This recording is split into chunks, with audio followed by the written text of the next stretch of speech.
ගමනවල වැඩ ජාතික සභාවේ ලොකු ලොකුවට රතුතරු ගහනවා. අපි මේක මීට මාස 6-7කට හෝ 8කට විතර කලින් යෞවන සමාජ කියන බ්‍රෑන්ඩ් එක මේගොල්ලෝ වෙනස් කරලා හඳුන්වලා දුන්නා. අලුත් ලෝගෝ එකයි. මේ ලෝගෝ තමයි ජනතා විමුක්ති පෙරමුණේ තරුණ සංවිධානය වෙච්ච සමාජවාදී තරුණ සංගමේ යූත් ක්ලබ් වල තියෙන නිල ලාංඡනය වෙච්ච යූත් ක්ලබ් කියන නිල ලාංඡනයේ වයිහකුණ නැද්දේ රත්තරවුත් ගහලා තමයි මේගොල්ලෝ මේ වැඩේ පටන් ගත්තේ. ඒකට පාරට ගහලා කිව්වා මේ වැඩේ වැරදි, මේ වැඩේ ඉතයි, මේ වැඩේ නීතියි. අපි කිව්වා ජාතික තරුණ සේවා සභාව කවුරුහරි දවසක සමාජවාදී තරුණ සංගමේ එහෙම නැත්නම් ජනතා විමුක්ති පෙරමුණේ තරුණ සංවිධානයේ නවාතැන් වල වෙකට දවස වැඩියටක නෙවෙයි කියලා. තව අවුරුදු 4කින් මේක SYU එකේ මූලස්ථානය වෙයි.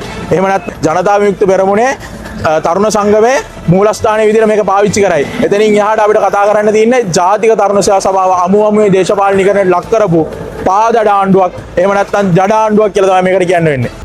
මේක දැන් වෙලාව කියලා ඔප්පු වෙන්න හොඳම සාධකයේ මේ පිටිපස්සේ මොහොතුමාලට ඔබතුමියන්ලට පේනවා ඇති. ජාතික තරුණ සේවා සභාවේ අලුතෙන් කරගෙන යන අලුත් ප්‍රයත්නයි මාසයක් පොතක් ප්‍රශ්නේ ඉන්නේ. ඒක ඇස්සේ මොකටද රතු පාට තවක් ලොගෝ එක ගහන්නේ නැත්නම් කිසිවන්න නම් මේක තමයි ජනතා විමුක්ති පෙරමුණේ. එහෙම නැත්නම් මේ මානවභාවී නිරහිනවා. මේගොල්ලන්ට ඕනේ මොනවද දෙන්නේ? ඒගොල්ලන්ගේ දැන් කියලා පෙන්නන. මේගොල්ලන්ගේ පක්ෂයේ ක්‍රියාකාරීත්වය වෙන්ටෙන් කරගන්න මේගොල්ලෝ මේ ජාතික අවශ්‍යතාවය දේශපාලනිකව පාවිච්චි කරනවා. මේ වැඩේට එක අපිට කියන්න තියෙන්නේ මාසෙට පොතයි. සඳකඩ පහනට රුතරු 190යි. සඳකඩ පහනට රතුතරු එකතු කරපු ජාතික තමාෂා සභාවේ කොන්ද පන්ති සභාපතිවරයා ආණ්ඩුව ගහන මදේර නටන නිලධාරීන් අතව කියන්නේ ජාතික තමාෂා සභාවේ විනාශය වගේ.